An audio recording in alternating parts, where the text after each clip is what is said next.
Manusia punya tujuan hidup. Nah, tujuan hidup manusia ini dapatnya dari mana? Dapatnya dari menjawab 3 pertanyaan. Berapa pertanyaan ibu-ibu sekalian? 3. Apalin. Pertanyaan pertama, dari mana asal manusia? Dari mana asal manusia? Pertanyaan yang kedua, ngapain kita sekarang di dunia? Pertanyaan yang ketiga, setelah mati mau kemana? Mudah ya? Sebelum di dunia dari mana? Di dunia ngapain? Habis dari dunia mau ke? Itu kalau kita bisa jawab, kita dapat tujuan hidup, kita dapat prinsip hidup, kita dapat akidah. Kalau jawabnya benar, akidahnya benar. Kalau jawabnya salah, akidahnya salah. Kalau nggak jawab, nggak punya akidah. Kalau gitu kita lihat, dari mana asal manusia? Yang kedua apa tadi? Ngapain hidup dia di dunia? Yang terakhir, setelah mati mau kemana? Nih contohnya, orang Cina. Orang Cina beda nggak dengan orang Islam? Beda nggak cara hidupnya? Beda. Beda nggak dengan orang Barat? Nih saya sekarang tanya, kalau orang Cina ditanya asalnya dari mana, jawabnya apa? Nenek moyang? Enggak. Kalau orang Cina ditanya asal hidup dia ini dari mana, jawabnya? Dari dewa, bukan. Dari mana? Dari apa? Gunung, salah. Dari mana? Reinkarnasi. Dalam konsep orang Chinese mengenal konsep yang namanya reinkarnasi. Ada kehidupan sebelumnya. Setelah mati, reinkarnasi lagi. Lalu di dunia ngapain menurut mereka? Kerja, bukan. Bukan nyari duit. Nyari kehormatan, bukan. Nyari apa, ada yang tahu? Bukan, nyari jodoh. Mereka di dunia bukan juga nyari karma positif. Pernah dengar hukum karma? Pernah. Mereka orang Cina percaya hukum karma. Dari mana? Reinkarnasi. Kemana setelah hidup? Reinkarnasi lagi. Di dunia ngapain? Mencari hukum karma positif. Maka menurut mereka, kalau mereka hidup di dunia karmanya bagus, kehidupan ke depan akan jadi lebih baik lagi. Tapi kalau karmanya negatif, mereka bakal jadi yang lebih buruk, bahkan jadi binatang. Contoh, tahu pernah nonton film Son Gokong? Tahu Tipat Kai, tahu? Dulunya Panglima Tian Feng yang hidup di langit. Kenapa dia bisa jadi babi? Dikutuk. Kenapa dia bisa dikutuk? Gara-gara apa? Karmanya apa yang dia perbuat sehingga karmanya negatif? Suka gangguin cewek, betul? Ganjen, suka gangguin bidadari-bidadari di surga. Gara-gara perbuatannya itu, maka dia diturunkan ke dunia jadi babi. Supaya dia bisa jadi manusia lagi, maka dia harus membantu pendeta itu untuk kemudian dapat karma positif, lalu bisa jadi manusia lagi. Gitu kan ya? Contoh lagi, kalau orang Cina ngelihat ular lagi diem ngelingkar, itu bukan lagi diem habis makan, bukan, tapi lagi bertapa supaya besok bisa jadi manusia. Pai Sucen, siluman ular putih, gitu kan ya? Pernah nonton kan ya? Nah, ini salah satu keyakinan orang Cina. Maka orang Cina ketika dia di dunia berbuat baik karena dia meyakini karma. Dia tidak berbuat buruk bukan karena pahala dan siksa, bukan, tapi karena karma. Contoh, bapak saya pernah saya tanya, kenapa bapak saya berbuat jujur ketika berdagang? Kenapa dia kemudian tidak pernah nyakitin orang? Dia bilang, supaya saya dan kamu nggak kebagian karma negatif. Paham ya? Karena kalau saya berbuat buruk, nanti keluarga saya nanti susah. Nanti saya susah. Sebaliknya saya pernah nanya sama nenek saya, Nek, kenapa hidup kita sekarang susah? Makannya telur setiap hari, itu pun bagi 8. Kita nggak pernah bisa beli ayam kayak sebelah. Kita nggak bisa beli daging kayak tetangga. Kenapa hidup kita susah? Nenek saya bilang, Lik, mungkin dulu karmamu negatif. Mungkin dulu kamu sering berbuat jahat di kehidupan masa lalu, sehingga sekarang kamu harus nanggung karmanya. Saya bilang, kurang ajar kehidupan saya di masa lalu. Dia yang berbuat jahat, dia yang enak, saya harus nanggung siksanya, gitu kan ya. Gak enak banget saya. Maka kadang-kadang kalau kita melihat, tapi itulah yang diyakini oleh orang Cina. Maka orang Cina ketika berbuat sesuatu itu karena karma. Itu saja, bukan karena ada Tuhan. Bisa dipahami ibu sekalian. Baiknya sama, tapi penyebab niatnya beda. Contoh lagi, itu kalau orang Cina, orang Barat, orang Eropa, orang Amerika ditanya dari mana asalnya, jawabnya enggak, karma. Bukan karma, itu dia nggak percaya karma. Dari mana asalnya? Tanah, bukan. Dari mana asal mereka kalau mereka ditanya? Dari Tuhan. Mereka mempercayai mereka asal dari Tuhan. Betul. Makanya di dalam dalam $1 itu ada in God we trust. Dia percaya Tuhan. Kalau ditanya siapa, dari siapa? Tuhan. Setelah mati balik kemana lagi?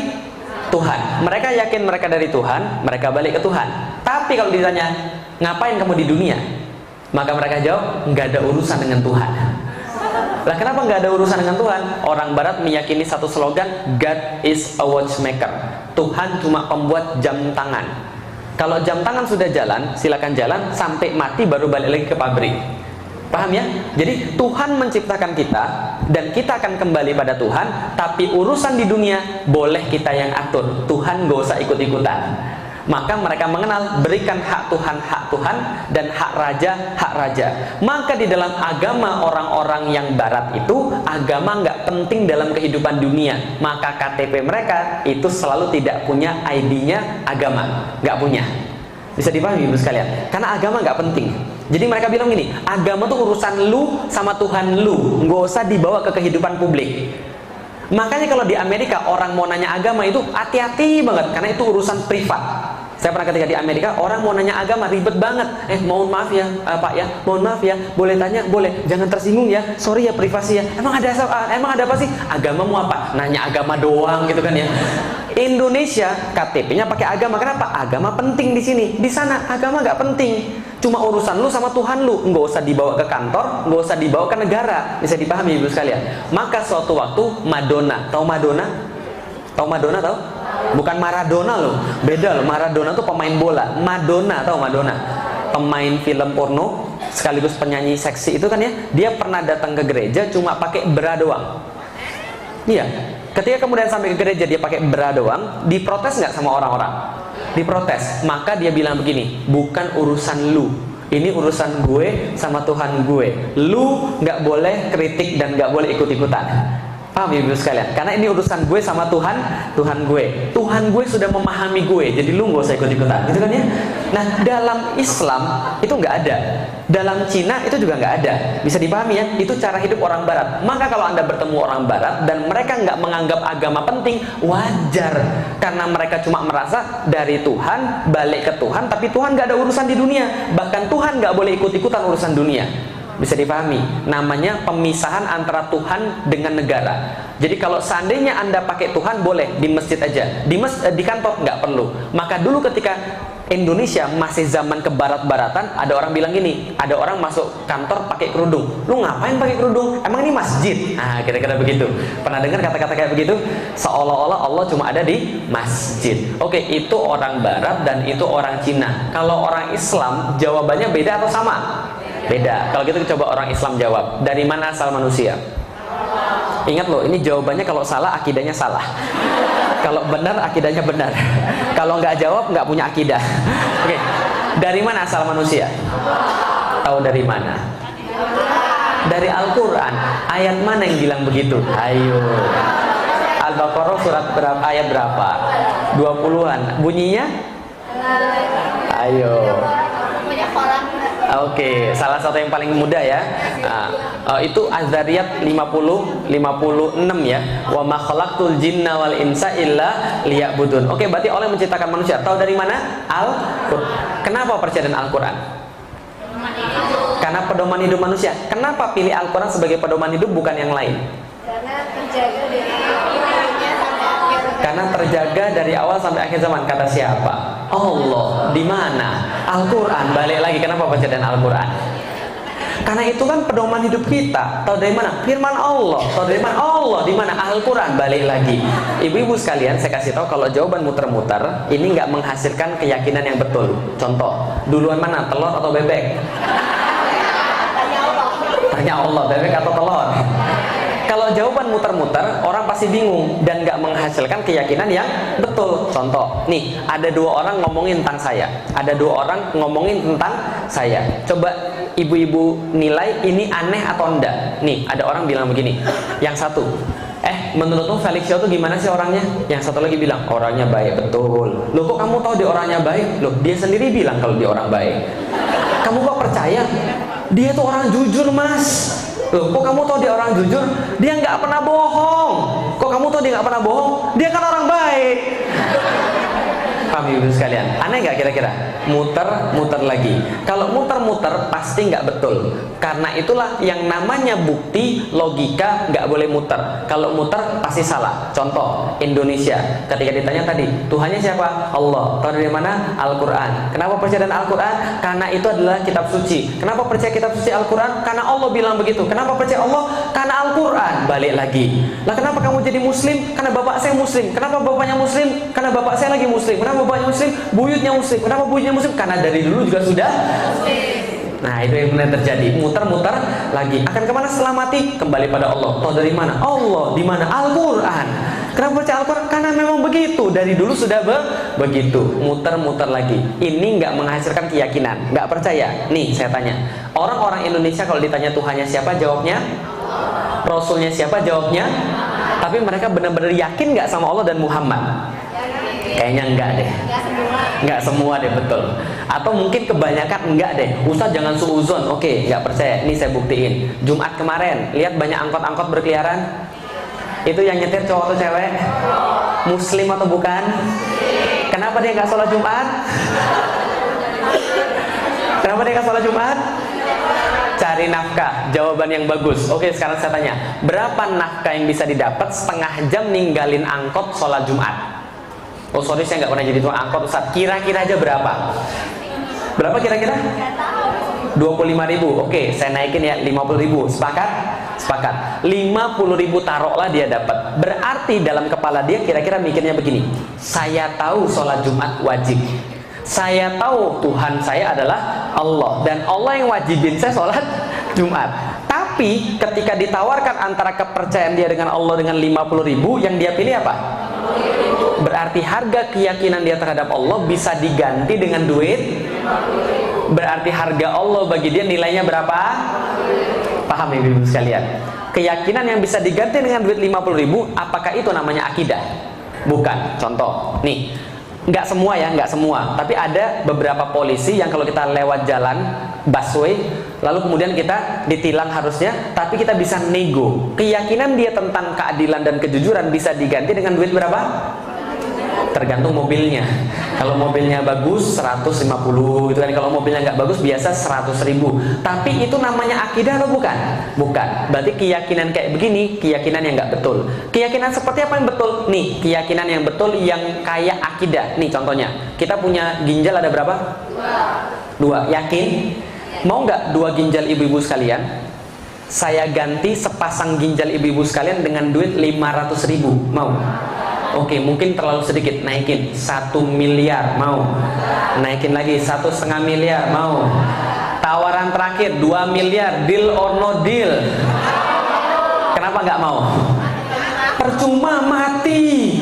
Oke, pertanyaan saya sederhana. Seberapa yakin Anda 2 ginjal Anda diambil Anda bakal mati? 1 sampai 100%. Berapa kadar keyakinannya?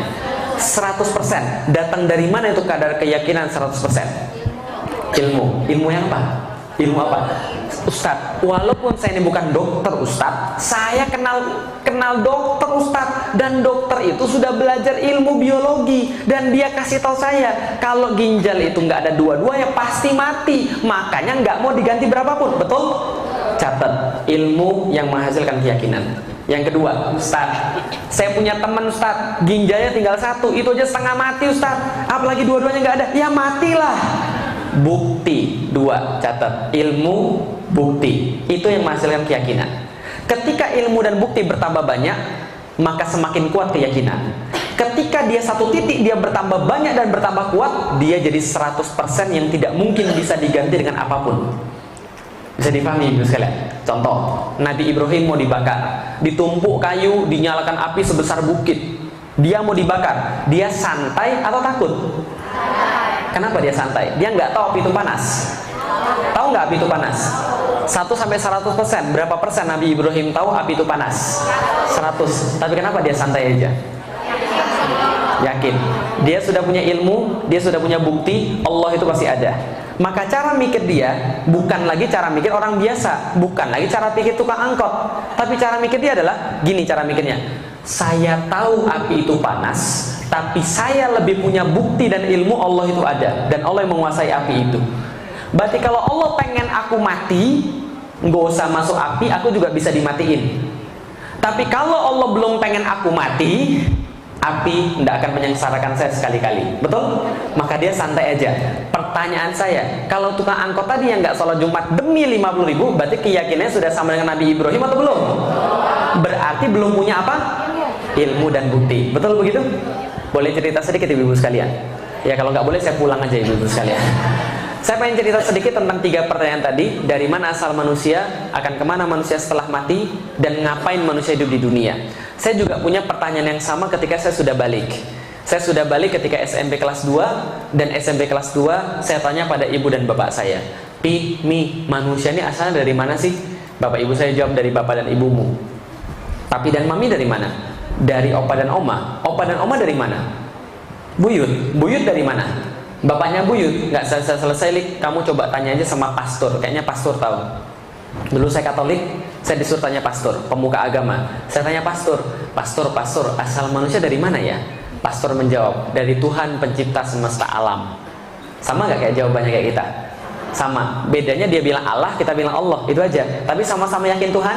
Yakin. Lalu saya tanya lagi, kalau gitu pastor, yang menciptakan manusia dan alam semesta yang mana? Kan ada 3, Bapa, Putra, atau Roh Kudus. Ada 3 nih. Kata pastor, Lik, 3 Tuhan ini adalah satu, dan satu Tuhan ini ada 3 entitas. Walaupun ada 3 entitas, dia tetap satu karena tidak terpisah-pisahkan. 3 tapi tidak terpisah-pisahkan, 1 tapi terpisah ada 3. Walaupun terpisah, dia tetap satu. Walaupun tetap satu, dia ada 3. Paham atau bingung? Anda ngerti kan bagaimana rasanya kan gitu kan ya. Ketika saya juga bingung, saya tanya, kalau gitu pastor, kenapa Tuhan harus ada 3? Kenapa Tuhan nggak 4? Kenapa Tuhan nggak 5? Kalau 5 kan bisa buat Power Rangers. Iya, memang waktu itu saya agak kurang ajar memang. Lah kenapa? Karena saya nggak pernah diajarin agama oleh orang tua saya. Hati-hati. Kalau agama nggak pernah diajarin pada anak, anaknya pasti kurang ajar kayak saya dulu. Nah, ketika saya kemudian nggak pernah diajarin agama, saya agak kurang ajar. Lah kenapa? Karena saya belajar agama dari game. Maka saya terbentuk menjadi orang yang nggak suka dengan agama, mengolok-olok agama. Paham ibu-ibu sekalian? Kenapa Tuhan harus 3, nggak 4, kenapa nggak 5? Kalau 5 kan bisa buat Power Rangers. Pastornya bilang, Lik, kamu nggak boleh bilang begitu. Lah kenapa? Tuhan itu 3 dalam 1 dan 1 dalam 3. Itulah yang kita yakini dan kamu nggak boleh banyak tanya. Itulah keimanan. Kalau kamu banyak tanya, berarti kamu belum beriman. Kalau gitu beriman itu apa pastor? Beriman kata pastornya, kata pastor yang lain adalah sama seperti ketika Anda melihat sulap. Pernah lihat sulap? Ini kosong ya, tiba-tiba keluar burung, keluar kelinci, udah nggak usah dipikirin, gitu aja memang. Kalau nanti Anda pikirin, nanti Anda malah nggak menarik pertunjukan sulapnya. Iman kayak sulap kata dia. Banyak yang nggak bisa dilihat mata, banyak yang nggak bisa kemudian kita yakini dengan logika, tapi bisa kita yakini dengan hati. Kata-katanya kayaknya keren, tapi saya tetap aja bingung. Lalu kemudian saya nggak nanya pada hari itu, besoknya lagi saya tanya. Ketika saya baca buku agama, di situ tertulis sebelum Yesus mati di kayu salib, maka dia berkata, Eli Eli lama sabachthani. Tuhan Tuhan, mengapa engkau meninggalkan aku? Lalu saya tanya, Pastor, Yesus ini kan Tuhan. Iya. Kalau Yesus Tuhan, kenapa dia harus panggil Tuhan yang lain? Ini kayak jeruk makan jeruk ini. Apa kata pastornya? Kalau kamu beriman, kamu nggak banyak tanya. Kalau kamu banyak tanya, berarti kamu belum beriman. Saya katakan sejak saat itu, kalau Tuhan nggak mau saya banyak tanya, harusnya Tuhan nggak usah ciptain saya pakai akal. Karena kalau Tuhan ciptain saya pakai akal, saya pasti banyak tanya. Kalau Tuhan mau saya nggak banyak tanya, saya diciptain nggak usah pakai akal aja. Saya keluar dari agama Katolik. Lah kenapa? Nggak ada gunanya. Beragama nggak beragama sama aja. Apa gunanya kalau cuma di KTP doang tapi kita masih pusing dan kita masih punya tanggung jawab, kita masih punya pertanyaan yang nggak bisa dijawab. Saya keluar dari agama Katolik, saya cari sendiri asal manusia dari mana. SMP kelas 2 saya dapat asal manusia. SMP kelas 3 saya dapat asal manusia. Dari mana? SMP kelas 3 yang diajarin asal manusia dari monyet. Evolusi kan ya? Minimal evolusi mengatakan bahwa manusia dan monyet sama nenek moyangnya kan gitu kan ya? Minimal begitu. Saya belajar bahwa manusia asalnya dari monyet. Karena saya waktu itu lagi benar-benar mencari jawaban dari mana asal manusia, saya benar-benar belajar biologi. Semakin belajar biologi, semakin ahli belajar biologi, semakin saya merasa aneh manusia asal dari monyet. Lah kenapa? Kalau manusia asalnya dari monyet, seharusnya sekarang tidak ada monyet lagi. Gitu kan ya, karena monyetnya sudah berubah jadi manusia. Tapi sekarang monyetnya ada, manusianya ada. Berarti manusia bukan berasal dari. Kalau itu dari mana asal manusia? Saya belajar lagi biologi lagi. Ternyata saya dapat asal manusia yang paling awal adalah dari sperma dan ovum. Betul? Pertanyaan saya sederhana, sperma dibuatnya di mana? tubuh laki-laki. Pernah dibuat dalam tubuh wanita? Enggak. Ada gunanya bagi laki-laki? Enggak ada. Saya laki-laki, saya tahu persis, nggak ada gunanya sama sekali. Nggak ada tambah kuat, nggak ada tambah pintar, nggak ada tambah cakep, gitu kan ya? Nggak ada gunanya sama sekali. Satu-satu gunanya sperma, menurut konsensus biologi adalah masuk ke tempat ibu-ibu sekalian, membentuk individu baru, gitu kan ya? Membentuk anak yang baru. Itu satu-satunya gunanya, nggak ada guna yang lain. Pertanyaan saya sederhana, pernah nggak dalam sejarah perspermaan ada cerita sperma keluar dari tubuh laki-laki, masuk dalam tubuh wanita, lalu balik lagi dalam tubuh laki-laki? Pernah? Nggak. Berarti sperma tidak tahu apapun tentang dunia wanita, betul? Contoh, pernah pergi ke Skandinavia? Dengar Raja Baru. Kalau kita belum pernah pergi ke Skandinavia, wajar nggak kita nggak tahu jalur-jalur angkot di Skandinavia? Bahkan kita nggak tahu di situ ada angkot atau enggak, gitu ya. Kalau orang belum pernah ke situ, wajar kecele. Tanya sama siapa tadi yang saya telepon? Ibu siapa? Yang saya telepon tadi untuk jalan pas ke sini? Ibu Rani ya. Ibu Rani saya telepon 2 kali tadi. Saya sudah dapat petunjuknya. Saya sudah dapat petunjuknya di SMS. Tapi ketika baca itu dan ketika ngelihat peta, saya tetap bingung. Lah kenapa? Karena tadi petunjuknya nggak spesifik. Maka saya tanya ketika saya ketemu pom bensin, Ibu ini pom bensinnya di sebelah mana? Sekarang ada mall di sebelah kanan saya. Jadi saya harus muter balik karena ada pom bensin di belakang mall itu, atau saya harus lurus terus? Ibunya bilang lurus terus Ustadz. Nanti ada ada pos polisi. Lalu kemudian di sebelah kanannya ada pom bensin. Baru nanti belok kiri, lalu kemudian saya jalan lagi, ternyata ada pom bensin lagi. Saya telepon lagi, Ibu pom bensinnya yang apa? Pertamina atau selain Pertamina? Gitu kan ya? Oh enggak, bukan yang itu, lurus lagi yang Pertamina. Saya baru tahu, gitu kan ya? Ternyata saya, ini kok lama banget nih, macet lagi. Oh ternyata begitu. Oh setelah saya tahu, nah wajar. Saya nyari-nyari di sini depan lapangan bola. Kalau saya banyak tanya, kalau saya kecelik ketika pertama kali kesini, wajar nggak? Karena saya nggak pernah kesini. Tapi sperma, balik lagi ke sperma, dia nggak pernah pergi ke tempat wanita, tapi dia tahu persis keadaan wanita kayak apa. Aneh nggak? Nih saya kasih tahu, cewek punya racun yang namanya racun asam. Racun asam ini terletak di gerbangnya wanita dan bisa bunuh barang-barang penyakit dalam waktu 2 detik. Bakteri, virus, habis dalam waktu 2 detik. Sperma masuk dalam perempuan, nggak siap-siap apa-apa, mati dalam waktu 2 detik. Dan sekali keluar sperma berapa banyak? Jutaan lebih. 500 juta rata-rata. Laki-laki rata-rata keluar sekali keluar 500 juta sperma. 500 juta sperma ini kalau masuk dalam tubuh perempuan tanpa persiapan, mati dalam waktu berapa? 2 detik. Apakah kejadiannya begini? Oke, 500 juta, baris, hitung 1, 2, 3, 4, 5, 500 juta. Serbu. Pasukan pertama mati, kedua mati, ketiga mati, keempat mati, kelima mati. 500 juta, mati dalam waktu berapa lama tadi? 2 detik. Yang paling belakang mundur. Oga, ini pembunuhan terbesar sepanjang sejarah. Gua nggak mau ikut-ikutan. Yang ini sudah pada mati. Dia akhirnya ambil kemudian contoh racun, dia balik lagi pada komandan. Pak komandan lapor. Lah kenapa? Saya bawa contoh racunnya sudah membunuh saudara kita 399 juta 999. Ini contoh racunnya kita buat, penawarnya kita balas dendam. Apa yang terjadi begitu? Enggak. Yang terjadi enggak begitu. Tapi yang terjadi adalah tatkala sperma masuk dalam tubuh perempuan, setiap daripada 500 juta sudah bawa penawar racun masing-masing. Dengan dosis yang sesuai, dengan jenis yang tepat. Pertanyaan saya ketika saya belajar biologi, ibu-ibu sekalian, adalah dari mana mereka tahu di situ ada racun? Yang kedua, tahu dari mana jenis racunnya apa? Yang ketiga, bagaimana mensintesa penawar racunnya? Ada yang kuliah farmasi? Ada yang kuliah farmasi? Ada yang tahu berapa lama orang-orang perusahaan farmasi itu bikin obat buat manusia?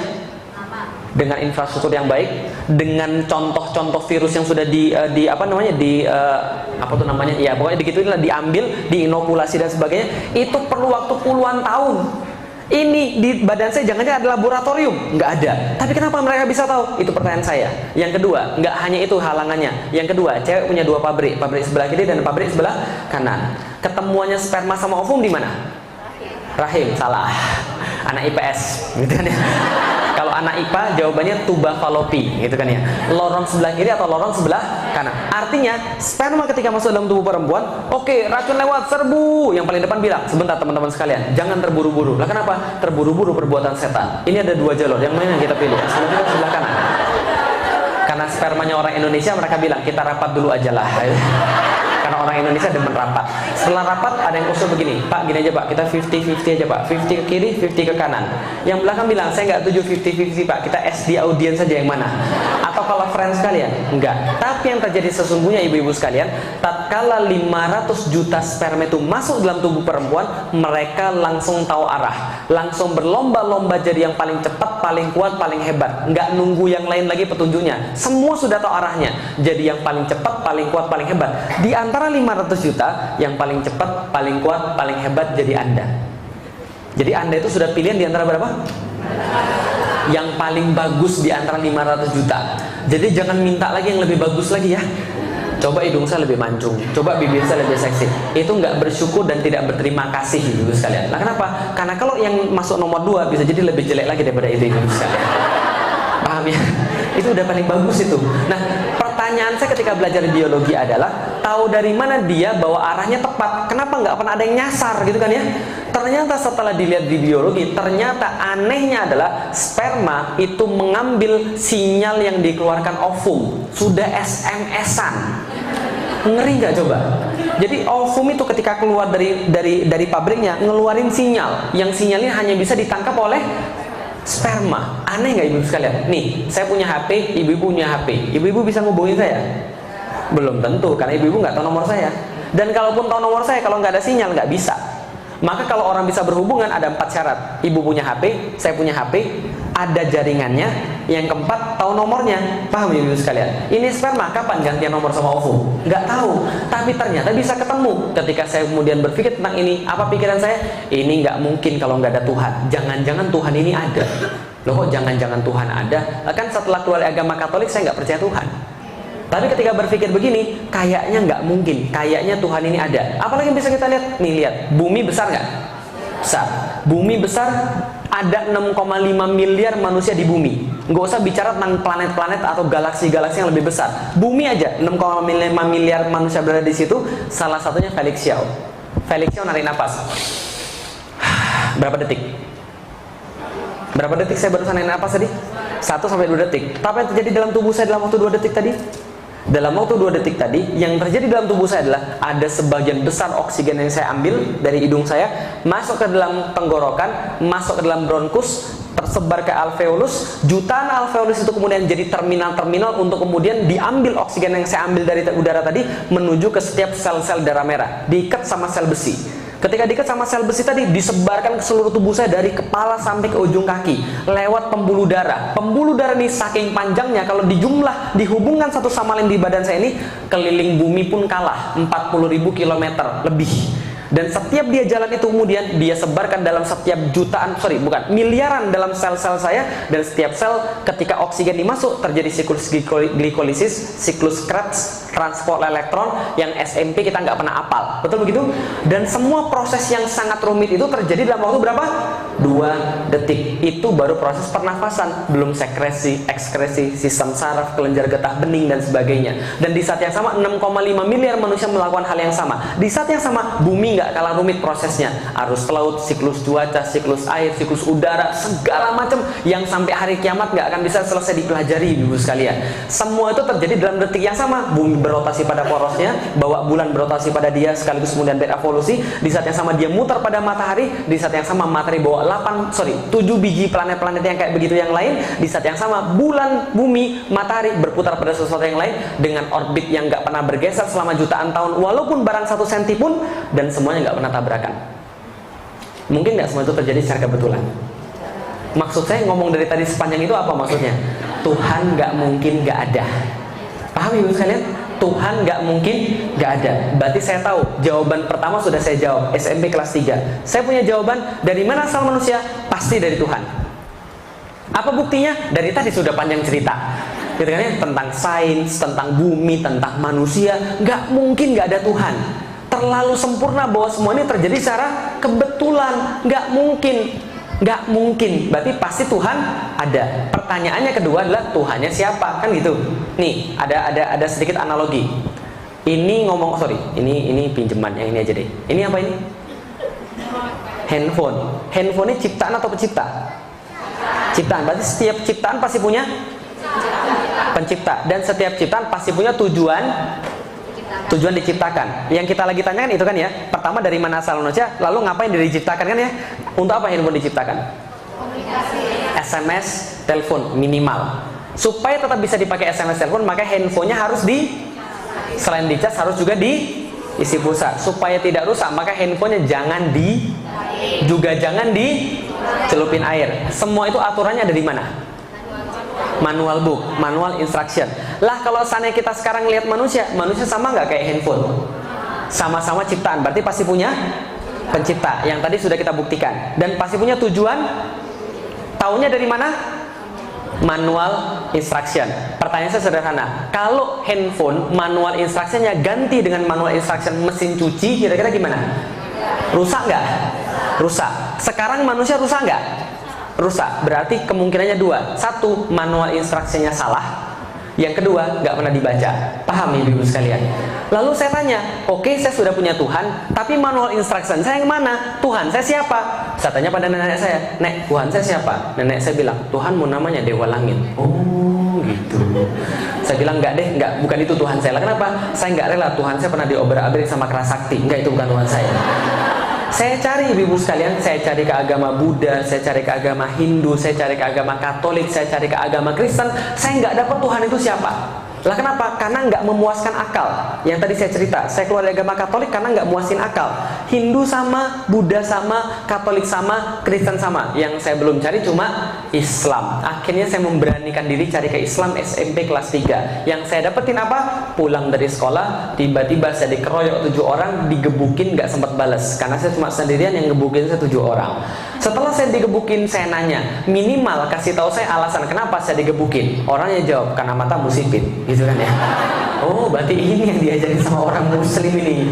Orang Islam suka nyakitin orang lain, gitu kan ya, suka mukulin orang lain, tidak adil, jahat dan sebagainya. Itu pandangan saya. Sehingga pandangan saya SMP kelas 3, saya percaya ada Tuhan, tapi saya nggak percaya sama agama. Udah naik kelas ya. Tadi kan nggak percaya Tuhan. Sekarang sudah naik kelas, percaya Tuhan tapi nggak percaya agama, karena kelakuan pemeluk-pemeluknya. Bisa dipahami ibu sekalian. Setelah saya masuk kuliah, teman saya nanya, Lik, kamu masih mau nyari Tuhan itu siapa? Agama yang benar apa? Saya bilang, iya, ikut sama saya, ketemu sama ustadz saya. Saya bilang, enggak deh, makasih. Lah kenapa? Ustadz kan gitu-gitu aja, ngomongnya surga, neraka, pahala, siksa, kan itu-itu aja. Dia bilang, enggak, ini orang ustadz saya beda, orangnya masih muda tapi omongannya penuh hikmah. Namanya Ustadz Fatih Karim. Sudah pernah ketemu? Udah pernah kesini ya? Nah, nanti aja kesini lagi. Itu ustadz saya mengislamkan saya. Nah, ketemu Ustadz Fatih Karim, pertama kali ketemu, saya bilang, ini kayak bukan ustadz. Lah kenapa? Dalam kepala saya, ustadz tuh pakai peci, pakai sorban, pakai gamis, pakai jubah, harus sudah tua, jenggotan, lalu ngomongnya harus ngeri. Assalamualaikum warahmatullahi wabarakatuh. Jadi kalau seandainya Anda tidak bisa tidur, datang aja sholat Jumat, tidur Anda, gitu kan ya. Nah itu, sholat Jumat, saya ngeliat itu semua cowok tidur semua, gitu kan ya. Kadang-kadang termasuk saya juga gitu. Lah kenapa? Karena tadi khotibnya, ceritanya baca kertas, nggak membangkitkan. Ketika Rasulullah kemudian, ya ini agak sedikit melenceng ya, Rasulullah ketika khutbah Jumat itu diceritakan matanya sampai kemudian urutnya keluar, dan kemudian mukanya merah. Karena kenapa? Membicarakan sesuatu yang semangat, gitu loh. Makanya orang nggak tidur. Tapi kalau kemudian bicara yang benar, ya tidur. Tapi yang saya temukan nggak begitu. Ustadznya masih muda, pecinya sederhana, baju kokonya sederhana. Tapi anehnya adalah yang dia omongkan tentang Islam itu sangat berkaitan dengan dunia. Bahkan dia paham dunia sama seperti dia paham akhirat. Saya tertarik pembicaraan ini karena sebelumnya saya nggak pernah mendengar yang kayak begini. Saya tertarik, saya bilang, Kang, kita lanjut pembicaraannya. Dia bilang, boleh, datang ke rumah saya, datang ke kos-kosan saya minggu depan, kamu bawa Alkitab, saya bawa Al-Quran. Kita diskusi tentang siapa Tuhan, langsung dari buku petunjuk yang sebenarnya. Saya bilang, saya nggak usah bawa Alkitab ya. Lah kenapa? Saya nggak percaya lagi dengan Alkitab. Kita bahas tentang Al-Quran. Minggu depan, kita bahas tentang Al-Quran. Ayat yang pertama kali dibacakan kepada saya adalah, Dzalikal kitabu la roiba fi hudal lil muttaqin. Surat ayat kedua. Surat pertama apa? Al-Fatihah. Al-Fatihah berarti seperti cover buku. Lalu kemudian surat kedua Al-Baqarah, kata pengantar. Ayat pertama Al-Baqarah, alif. Ayat kedua, Dzalikal kitabu la roiba fi hudal lil muttaqin. Berarti kata pengantarnya begitu. Pas baca kata pengantar, baru-baru saya bilang apa? Sombong betul kitab ini. Lah kenapa? Baru di awal-awal sudah mengatakan bahwa dia tidak ada kesalahan, sempurna. Emang yang buat siapa? Lalu kemudian saya protes, Kang, kalau begitu ini kitab salah. Lah kenapa? Belum apa-apa dia bilang bahwa kitab ini sempurna, tidak ada keraguan di dalamnya. Sedangkan menurut saya manusia nggak mungkin sempurna. Karena manusia nggak sempurna, maka buatan manusia juga nggak sempurna. Karena pikir saya yang buat Al-Quran adalah manusia, padahal bukan. Wajar nggak saya mikir begitu? Ya, karena yang buat Weda siapa? Manusia. Tripitaka? Manusia. Yang buat Alkitab? Manusia. Wajar nggak saya mikir begitu? Wajar. Tapi ustadznya bilang, enggak, ini nggak sama kayak yang lain. Ini yang buat bukan manusia, langsung dari Tuhan pencipta semesta alam. Saya bilang begini, serius, masa Tuhan nulis lalu kasih pada manusia? Gak mungkin banget. Dia bilang gak begitu, tapi kita punya buktinya. Saya bilang silakan sampaikan buktinya. Disampaikan kepada saya dari surat yang sama, ayat yang berbeda. Surat Al-Baqarah 23. Wa in kuntum fi raibim mimma nazzalna ala abdina fa'tu bi suratin mimmithlih. Dan bila kalian tetap dalam keraguan dengan apa yang kami turunkan terhadap hamba kami Muhammad, maka datangkanlah satu surat yang semacam dengan Al-Quran itu. Ketika baca ayat itu, kepala saya kayak digebukin, ibu-ibu sekalian. Bukan digebukin begini, bukan. Maksudnya gini, argumen saya hancur. Jadi landasan mikir saya hancur. Lah kenapa hancur? Karena ditantang langsung dari dasarnya. Seolah-olah Al-Quran pengen bilang begini, udah dilik, gak usah banyak ngomong, gini aja, kalau kamu hebat, datengin yang semacam dengan Al-Quran. Satu surat aja. Di antara Al-Quran ada 114, pilih yang mana yang paling pendek, yang mana yang paling mudah, datengin. Kalau kamu bisa, Al-Quran kalah. Tapi kalau kamu nggak bisa, ikut aja Al-Quran. Simple nggak? Fair nggak? Seperti saya bilang ini, ibu-ibu yang di sini yang merasa hebat, ayo kita berantem 1 lawan 1. Kalau ibu-ibu kalah, jadi anak buah saya. Kalau saya kalah, jadi anak buah ibu-ibu sekalian. Adil nggak? Adil. Cuma Al-Quran tidak adil. Al-Quran katakan, wad'u syuhada'akum min dunillah in kuntum shodiqin. Kalau anda nggak berani sendirian, maju semuanya sekalian. Coba ditantangin seluruh manusia. Seluruh manusia ditantangin Al-Quran, suruh buat satu surat yang semacam dengan Al-Quran, walaupun yang paling pendek. Sampai sekarang bisa atau enggak? Ketika saya baca itu, saya kaget loh. Saya bilang sama ustadznya, ini benar nggak ada yang bisa mendatangkan yang semacamnya? Ustadznya bilang, silakan cari aja. Saya mikir begini, ini surat turun 1400 tahun yang lalu. Kalau ada orang yang bisa, tentu dari dulu sudah dilakukan. Ternyata setelah saya cari, betul nggak ada. Akhirnya apa yang saya pikir? Ini segel ini. Paham ibu sekalian? Ini segel dari pabrik ini. Maka saya bilang, Tuhan saya namanya Allah, Rasul saya namanya Muhammad, dan agama saya Islam. Lah kenapa? Karena saya punya bukti sekarang yang enggak saya dapat ketika di agama-agama yang lain. Saya punya bukti, maka saya masuk Islam. Bisa dipahami ibu sekalian? Nah, ini penting betul. Lah kenapa? Al-Quran itu segel. Nih, coba kita lihat ibu-ibu sekalian. Kalau kita lagi jalan di jalan, ada polisi berhentiin, berhenti nggak? Kenapa berhenti? Karena polisi. Tahu dari mana kalau dia polisi? Seragam. Selain seragam apa lagi? Buktinya apa lagi? Kartu petunjuk, ada peluit, ada kemudian ya pengenal lah bahwa dia adalah polisi. Betul begitu? Berarti setiap petugas pasti punya bukti. Betul? Rasul itu petugas atau bukan? Petugas. Petugasnya siapa? Turun ke dunia. Bawa bukti nggak? Kalau dia dari Allah, apa buktinya? Bukan. Setiap nabi-nabi buktinya apa namanya? Mujizat. Mujizat artinya bukti. Mujizat artinya bukti. Salah. Mujizat artinya keajaiban. Salah. Mujizat artinya, ingat baik-baik, mujizat asal katanya ajaza. Ain jim za. Itu asal katanya. Ajaza. Ajaza artinya lemah. Hati-hati ya. Al-Aziz itu yang maha kuat, Allah. Tapi kalau Al-Ajiz itu yang maha lemah. Jadi kalau ngomong bahasa Arab itu hati-hati. Kalau salah dikit aja makhrajnya, salah semua. Kolbu itu hati, kalbu itu anjing. Hati-hati. Harus kolbu, ada kol-kolahnya. Kolbu. Kalau kalbu, anjing. Kalau kolbu, jelas ya? Ajaza artinya lemah. Mukjizat artinya yang melemahkan. Loh, kok yang melemahkan? Jadi gini ceritanya. Setiap nabi turun itu selalu membawa sesuatu yang membuat yang lain terasa lemah terhadap itu. Makanya mukjizat tergantung tren. Tergantung apa? Tren. Contoh, Nabi Musa. Trennya apa waktu itu? sihir yang lagi keren. Orang yang bisa sihir dianggap hebat, dianggap kuat, dianggap luar biasa. Nabi Musa turun bawa yang lebih hebat daripada sihir. Apa itu? Apa buktinya diberikan Allah? Tongkat. Bisa berubah jadi? Bisa membelah laut. Setelah Nabi Musa wafat, apakah mujizatnya masih ada? Masih ada tongkat yang model begitu? Kalau masih ada, saya mau beli 2. Nggak ada lagi tongkat model begitu. Semua mujizat diangkat ketika nabinya wafat. Ganti masa Nabi Daud. Nabi Daud yang lagi ngetren apa? Nabi Daud yang lagi ngetren apa di masa itu? Perang. Orang yang paling hebat adalah orang yang paling gede badannya. Maka ada cerita Jalut. Jalut itu orang Filistin, yang orang Filistin badannya di atas rata-rata. Nah ini Jalut orang yang paling bongsor di antara Filistin, berarti lebih gede lagi. Maka orang gede kuat. Maka diturunkan Nabi Daud dengan mujizat bisa melembutkan besi. Dia pakai baju zirah, dia pakai baju besi, menang jadi raja. Gitu kan ya? Nabi Sulaiman anaknya Nabi Daud lagi ngetren apa?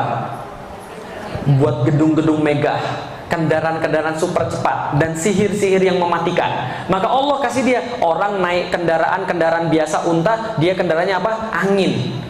Orang buat megah, bangunan-bangunan megah, dia buat bangunan rumahnya itu pintunya aja 9 pilar. Pintunya doang. Tehelnya kaca semua. Gitu kan ya? Itu Nabi Sulaiman. Ganti masa lagi, Nabi Isa. Nabi Isa yang lagi ngetren apa? Trennya ganti. Apa yang lagi ngetren? Medis. Kesehatan. Orang lepra, buta, kusta sekali sentuh selesai. Orang mati hidup, gitu kan ya, atas izin Allah. Tapi setiap nabi wafat, nabinya diangkat, mujizatnya diangkat. Betul? Nabi Muhammad yang lagi ngetren apa di kalangan orang-orang Arab dan di kalangan dunia pada saat itu? Syair, sastra, bahasa, informasi. Ya, maka turun Al-Quran yang informasinya ngeri, sastranya ngeri, nggak ada yang nyaingin. Stres tiap orang di depan Al-Quran. Ini kok bisa kayak begini? Ini kok bisa kayak begini? Betul kan ya? Semua orang merasa lemah di depan Al-Quran. Hebatnya adalah apa? Nabi Muhammad ini kemuliaannya, ketika dia wafat, Al-Qurannya nggak diangkat. Mujizatnya tetap ada. Supaya kenapa? Allah pengen tanya Anda perlu bukti apa lagi untuk beriman? Sudah ada itu. Yang lain diangkat, nggak bisa lagi. Mujizatnya mana? Mujizat mana? Nggak ada. Nabi Muhammad tetap ada. Mujizatnya di mana kalau gitu? Nih, kalau gitu saya lihat. Bahasa sastra itu beda dengan bahasa biasa, betul? Saya seorang penulis, dikit banyak saya tahu sastra. Contoh, ini bahasa biasa. Bapak dan ibu pergi ke pasar, paham? Bahasa sastranya nggak begitu. Bahasa sastranya bisa jadi begini: ayah dan bundaku, mereka meniti jalan menuju tempat orang berjual beli. Kan gitu kan? Lebih susah dipahami yang mana? Yang pertama atau yang kedua? Dalam sastra itu selalu berlaku satu hal yang sangat-sangat sederhana. Kalau Anda mau pilihan katanya indah, Anda keluar daripada makna yang sebenarnya. Tapi kalau Anda mau kemudian maknanya yang dapat, Anda pakai bahasa yang sederhana. Bisa dipahami ibu sekalian? Kalau Anda mau pilih keindahan bahasa, maknanya harus dikurangi. Kalau mau maknanya, keindahan bahasanya harus dikurangi. Satu-satunya yang maknanya bagus, indah katanya mantap, itu cuma Al-Quran. Bisa dipahami ibu sekalian? Maka orang-orang stres melihat Al-Quran. Kok bisa begini? Contoh, nih salah satu contoh. Kenapa dikatakan bahwa tidak ada yang bisa mendatangkan yang semacam dengan Al-Quran? Nih contoh. Suatu masa ketika Rasul masih ada yang bilang bahwa dia juga nabi. Ada yang mengklaim nabi juga, namanya Musailamah. Musailamah dia digelari Al-Kadzab. Al-Kadzab artinya sang penipu. Nah, kenapa dia digelari sang penipu? Karena dia bilang bahwa dia adalah nabi. Musailamah ini juga kemudian mengaku nabi. Suatu waktu turun surat Al-Asr. Ada yang hafal surat Al-Asr? Ya semua hafal. Wal asri innal insana lafi husrin illal ladzina amanu wa amilus solihati wat tawassaw bil haqq wat tawassaw bis sabr. Ini surat pendek atau panjang? Tapi belakangan ketika kemudian ulama-ulama melihat surat ini, apa yang beliau katakan? Ulama-ulama katakan, seandainya Al-Quran tidak diturunkan ke atas muka bumi ini, maka satu surat ini sudah jauh lebih cukup. Karena maknanya yang indah. Tidak selesai dikaji sampai detik ini. Kalaupun Al-Quran tidak turun semuanya, maka semua itu sudah terwakili dalam surat Al-Asr itu.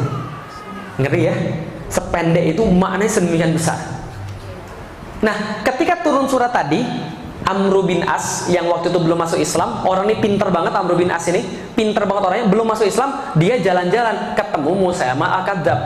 Ketika ketemu Musailamah, Amr bin As bilang, tahu nggak, semalam itu baru ada wahyu yang turun kepada Nabi Muhammad. Keren banget. Apa kerennya? Nih, coba dengar. Wal asri innal insana lafi husri illal ladzina amanu wa amilus solihati wa tawassaw bil haqq wa tawassaw bis sabr. Musailamah dengar, lalu bilang, semalam juga saya turun wahyu. Apa wahyunya? Sama, dia bilang. Apa wahyunya? Dia bacakan satu syair yang dia karang. Wal wabr innaka uzunani wasodr sa'iruka hafrun nakar. Sama nggak? R semua. Wal asri R innal insana lafi husrin R illal ladzina amanu wa amilus solihati wa tawassaw bil haqq wa tawassaw bis sabr R. Rimanya pas, temponya pas, belakangnya R semua, maknanya nggak selesai dikaji sampai sekarang. Tapi Musailamah belakangnya R semua. Tahu artinya? Wal wabr, demi kelinci. Innaka uzunani wasodar, pada dirimu terdapat dua telinga yang panjang dan dada yang membusung. Sa'iruka hafrun nakar, di sekelilingmu terdapat galian tanah. Ketika dengar itu, Amr bin As tertawa terbahak-bahak kemudian bilang, Musailamah cukup. Lah kenapa? Nanti orang-orang menertawakanmu. Lalu dia bilang sama Khalid bin Walid, yuk kita ke tempat Muhammad, kita masuk Islam. Gara-gara dengan surat Wal Asri. Surat Toha 1-20 itu membuat Tufail bin Amr ad-Dausi yang hafal 200 ribuan syair bertekuk lutut, nangis, lalu berkata, saya nggak pernah dengar yang kayak begini. Lalu kemudian dia masuk Islam. Bisa dipahami kan? Kita aja mungkin yang nggak ngerti bahasa Arab, ini mana bagusnya? Bisa dipahami ibu sekalian. Makanya belajar. Tapi kadang-kadang itulah, ini mujizat yang masih tertinggal satu-satunya di dunia, tapi malas kita baca. Ustaz, saya itu bukan malas baca Ustaz, saya itu nggak sempat Ustaz. Itu lebih sombong lagi ibu sekalian. Lah kenapa? Coba lihat, Rasul sudah dijamin masuk surga, ya, dijamin masuk surga. Istrinya banyak, perangnya banyak, urusannya jangan tanya, sholatnya lebih banyak. Tapi itu pun baca Qurannya nggak habis-habis. Kita nggak ada yang jamin masuk surga. Anak cuma paling berapa, gitu kan ya? Perang enggak, ibadah jarang, nggak baca Quran. Terus mau apa lagi? Paham ibu sekalian? Padahal itu petunjuknya. Bisa dipahami ibu sekalian? Oke, dari situ saya tahu apa tujuan hidup manusia. Wa ma khalaqtul jinna wal insa illa liya'budun. Tahu dari mana? Al-Quran. Kenapa percaya dengan Al-Quran? Karena tidak ada yang bisa mendatangkan yang semacamnya. Bukti, ilmu dapat 100%, mau dibakar pun rela. Lah kenapa? Karena ini adalah buktinya. Bisa dipahami ibu sekalian, mau mati pun rela karena sudah dapat buktinya. Akan kemana setelah mati? Kembali kepada Allah. Kata siapa? Al-Quran. Ayat mana yang bilang begitu? Innalillahi wa inna ilaihi roji'un. Pasti saya kembali pada Allah. Kenapa percaya dengan Al-Quran? Tidak ada yang bisa mendatangkan yang semacamnya. Bukti. Makanya saya tetap objektif. 3 minggu setelah saya masuk Islam, bapak saya bilang, saya bilang sama bapak saya, Felix masuk Islam. Bapak saya bilang, kamu gila kamu ya? Enggak. Kenapa kamu masuk Islam? Karena ini agama yang paling benar. Kamu itu gila. Nih, papi ajak pergi gereja, kita diskusi dengan pastor-pastor. Saya bilang, gak usah repot, gini aja. Seluruh pastor ajak ke rumah, seluruh suster ajak ke rumah. Mereka bawa Alkitab, saya bawa Al-Quran. Kalau mereka bisa menunjukkan ada yang salah di dalam Al-Quran, saya balik lagi ke dalam agama mereka. Tapi kalau mereka nggak bisa dan saya bisa menunjukkan di situ ada yang salah, mereka masuk Islam. Mau nggak? Nggak mau, nggak jadi. Loh, bukan kita yang sombong. Kita nggak boleh sombong, tapi Allah boleh nggak sombong? Maka ulama-ulama mengatakan surat Al-Baqarah ayat 23 itu adalah semacam tanda-tanda kesombongan Allah terhadap manusia yang merasa dirinya lebih kuat daripada Allah, dirinya lebih tahu daripada Allah, atau dirinya lebih besar daripada Allah. Gak ada. Maka sampai sekarang saya fair. Kalau ada yang bisa mendatangkan Al-Quran yang semacam dengan Al-Quran, saya sekarang juga keluar dari Islam dan saya masuk agama dia. Tapi kalau dia tidak mampu, harusnya dia masuk. Bisa dipahami ibu sekalian? Loh kok Ustaz berani bilang begitu? Ya beranilah, Allah yang jamin. Bisa dipahami ibu sekalian? Itu mujizat loh, Allah yang jamin. Maka kita harus percaya. Karena itu sudah 1400 tahun, nggak ada yang bisa datangin yang semacamnya. Bisa dipahami ibu sekalian? Berarti itulah alasan kenapa kita Muslim, nggak yang lain. Karena yang lain nggak punya bukti, cuma Islam yang punya bukti. Nah, dari Allah akan kembali pada Allah, dan di dunia adalah beribadah pada Allah. Ini penting banget. Kalau dari tadi ocehan saya mau dilupakan, boleh. Tapi jangan lupakan ocehan saya yang terakhir ini. Apa ocehan saya yang terakhir? Nih, apa yang dimaksud dengan iman? Apa yang dimaksud dengan akidah? Apa yang dimaksud dengan tujuan hidup? Yang saya bilang tadi, kalau diwariskan pada anak kita lantas kita aman semuanya. Nih, yang dimaksud dengan iman adalah keyakinan 100% bahwa kita berasal daripada Allah Subhanahu wa Ta'ala berdasarkan ilmu dan bukti, dan keyakinan 100% bahwa kita akan kembali pasti kepada Allah. berdasarkan ilmu dan bukti sehingga jadi 100%. Karena kita yakin 100% kita dari Allah dan kembali kepada Allah, maka di dunia kita wajib beribadah dengan cara yang Allah berikan, syariatnya. Karena tatkala kita kembali kepada Allah, kita pasti akan dihisab perbuatan kecil apalagi yang besar. Bisa dipahami Ibu sekalian? Kalau sudah dapat begini, beres urusan. Beres, aman hidup. Bodoh aman, pinter aman, kaya aman, miskin aman. Kalau sudah punya iman. Tapi kalau nggak punya iman, dia bodoh, belaga. Belaga itu apa ya bahasa Indonesianya? Itu bahasa Palembang, belaga. Bergaya. Hah? Apa? Poin yang terakhir tolong. Oh, yang diulang tadi, yang saya bilang mau dilupakan kecuali itu tadi, iman. Jadi gini, iman adalah, tadi kan kita bahas ada 3 pertanyaan. Pertanyaan apa tadi kalau 3 tadi? Dari mana asal manusia, akan kemana manusia setelah mati, dan ngapain dia di. Maka iman adalah keyakinan 100% berdasarkan bukti bahwa dia adalah dari Allah, dan keyakinan 100% berdasarkan bukti bahwa dia pasti kembali kepada Allah. Karena dia tahu dia dari Allah dan akan kembali kepada Allah, maka dia tahu persis bahwa di dunia tugas dia hanya beribadah sesuai dengan perintah Allah, karena dia tahu saat kembali dia akan dihisab. Itu iman. Makanya saya bilang kalau sudah punya itu semua aman. Tadi bodoh aman, pintar aman. Kalau nggak punya itu, bodoh dia bergaya, pintar dia bodohin orang. Kalau dia nggak punya itu, miskin dia ngamuk, kaya sombong. Betul begitu? Kalau nggak punya itu, habis semua. Contoh nih, tukang angkot. Kalau tukang angkot yang tadi kita bahas tadi, berarti imannya sudah sempurna atau belum? Belum sempurna. Walaupun sudah beriman, tapi belum sempurna. Kalau sudah sempurna kayak apa? Aman hidup dia. Nih, kalau tukang angkot sudah punya iman, kira-kira dia sholat Jumat atau enggak? Kenapa dia sholat Jumat? Mikirnya sekarang begini. Kalau sudah punya iman. Bro, rezeki itu dari Allah bro, bukan dari angkot. Maka taati perintah Allah, Anda pasti dapat rezeki. Bukankah Allah berkata di dalam Al-Quran, karena hakun alaina nasrul mu'minin, sesungguhnya Allah wajib menjamin rezekinya orang-orang mukmin. Allah wajib bantu orang mukmin. Allah mengharamkan dirinya tidak bantu orang mukmin, ya. Allah mengharamkan diri untuk tidak membantu orang mukmin. Berarti pasti ada rezeki, bro. Udah jangan takut, udah tinggalin aja. Cuma setengah jam ini Allah yang ngasih rezeki. Orang taat pasti dapat rezeki. Walaupun kita kemudian nggak sholat Jumat dan kita narik angkot, belum tentu dapat 50.000 juga. Dan kalau dapat nggak barokah.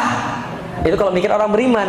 Dan dia bilang, rezeki itu kata Rasul ngejar manusia, kayak ajal ngejar manusia. Karena Rasul pernah bersabda, rezeki sama kayak ajal. Maka manusia tidak akan pernah dia mati sebelum ajalnya nyampe dan rezekinya habis. Ingat ya, rezeki itu sama kayak ajal, nggak bisa dielakkan. Jadi Anda lari kemanapun, rezeki akan tetap ngejar. Dan Anda lari kemanapun, ajal tetap ngejar. Berarti kalau masih hidup, berarti masih ada. Berarti kalau sudah tidak ada rezeki, berarti saatnya Allah kangen, pengen kita dipanggil kan, itu kan ya, selesai. Maka orang yang kayak begitu santai hidupnya, aman, dia akan tetap berusaha. Karena rezeki seperti cicak-cicak di dinding. Nah itu loh, itu lagu akidah loh ibu-ibu sekalian, cicak-cicak di dinding itu loh. Coba kita lihat, pernah dengar cicak-cicak di dinding? Terus diam-diam, berarti cicak tuh bisanya ngapain? Merayap, diam. Udah merayap, diam-diam pula. Hina banget kan ya? Seandainya ada makhluk Allah yang berhak protes tentang rezeki, cicak sudah protes duluan. Lah kenapa? Dia protes sama Allah. Ya Allah, ini tidak adil ya Allah. Lah kenapa? Engkau salah desain ya Allah. Ini tidak adil. Lah kenapa? Makananku terbang semua. Ya kan ya? Sedangkan aku cuma bisa merayap, diam-diam. Ini nggak adil ya Allah. Tapi memang Allah ya, Allah itu memang maha adil, maha agung, maha mengatur rizki hamba-hambanya dan rizki setiap ciptaannya. Apa yang kemudian terjadi dalam lagu berikutnya? Datang seekor. Tenang bro, Anda cukup merayap diam-diam aja. Nyamuknya nanti yang datang. Paham ya? Anda nggak harus ngejar nyamuk, nyamuknya yang datang. Bisa dipahami? Lalu ditangkap. Yang penting cukup merayap diam-diam. Bisa dipahami ibu sekalian? Nggak usah ngapa-ngapain, merayap jadi rezekinya datang. Nggak percaya? Rezeki ngejar kita, bukan kita ngejar rezeki. Tadi pagi makan apa? Nasi uduk, nasi goreng. Oke. Itu nasinya ditanam di mana? Padinya ditanam, sawahnya di mana? Jawa Tengah, Jawa Timur, bisa? Hah? Di sini juga ada. Oh, tapi dikit banget. Justru Indonesia sekarang sudah impor banyak dari Vietnam sama Thailand. Bisa jadi yang Anda makan itu justru beras yang dari luar negeri. Itu jalan ke sini berapa lama? Naik kapal. Dipanen, disiangin, naik kapal 3 mingguan baru sampai ke Indonesia. Lalu kemudian baru sampai ke Karamadjati di pool. Setelah di pool kemudian dikarungin lagi. Setelah dikarungin dibeli di pasar-pasar, kemudian pasar-pasar kecamatan. Lalu masuk pasar-pasar kelurahan, baru Anda beli di pasar kelurahan. Betul gitu? Itu baru berasnya doang. Yang bikin asin, garam. Garam dibuatnya di mana? Itu Bangkalan sono. Madura. Itu dari laut mana? Dia ngapung-ngapung tuh, awalnya tuh butiran-butiran garam ngapung semua di selautan-lautan di atas laut Madura itu. Kemudian ditangkap sama petani, masuk ke dalam tempat, disiangin panas, baru kemudian jadi butiran-butiran gandum. Kemudian dibersihin, dibawa ke pabrik, dikasih kemudian zat-zat yang ini, dibungkus, masuk ke supermarket, baru Anda beli. Pertanyaan saya, itu kan dari jauh-jauh semua kan ya, belum ayam. Nah, belum kemudian tempenya, kedelainya dari Amerika gitu kan ya. Lalu kemudian semuanya tuh kemudian dari kita cuma tinggal bangun tidur, pergi ke meja makan. Pertanyaan saya sederhana, rezeki yang datengin Anda atau Anda yang datengin rezeki? Selama ini kita GR, mau kemana? Cari rezeki. Bukan, rezeki yang nyari Anda. Paham ya ibu sekalian? Kalau gitu kita nggak usah kerja aja. Kalau itu nggak usah kerja aja. Beda urusan. Kerja itu kewajiban laki-laki. Maka Allah menjamin rezeki manusia. Dia pasti dapat sebelum dia mati. Tapi kalau dia nggak kerja, dosa. Bisa dipahami ibu sekalian? Jadi kerja dan kadar kepantasan dari Allah. Kalau kepantasan cicak diam-diam merayap, manusia jangan merayap diam-diam. Ya pakai ininya, pakai badannya untuk kerja. Kalau kerja pasti dapat. Jelas ya? Enak nggak hidup orang punya iman? Nikah nggak punya duit, asik.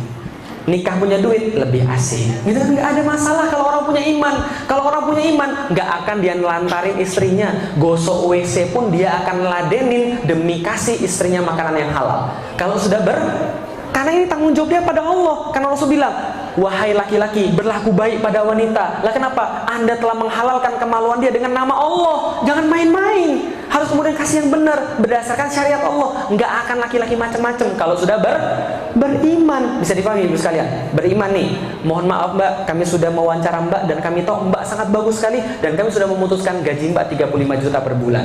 Dan Mbak setiap bulannya akan mendapatkan jatah rumah, jatah telekomunikasi dan jatah transportasi. Dan Mbak akan disekolahkan pergi ke luar negeri setiap 6 bulan sekali, pergi ke Spanyol dan Amerika serta UK. Tapi mohon maaf, kita nggak bisa mentolerir Mbak punya simbol-simbol keislaman. Berarti boleh dibuka kerudungnya. Apa yang dia bilang? Terima kasih Pak, tawarannya sangat menggiurkan. Saya perlu pekerjaan ini dan saya perlu uangnya. Tapi mohon maaf, untuk urusan akhirat Bapak nggak bisa tawar-menawar. Kenapa? Gaji yang Bapak berikan tidak bisa beli surganya Allah. Terima kasih Pak, saya buat perusahaan yang baru aja. Ini kalau orang beriman loh, hidupnya nggak susah. Apa yang susah kalau orang punya iman? Nggak ada yang susah. Tapi kalau orang nggak punya iman, kaya susah, miskin susah. Betul nggak? Orang nggak punya iman, kaya, nyari terus, bohongin orang lah, nipu orang lah, segala macam. Tapi kalau orang punya iman, semuanya beres. Bisa dipahami ibu sekalian? Ini ilmu yang paling bagus untuk anak-anak kita tentang iman.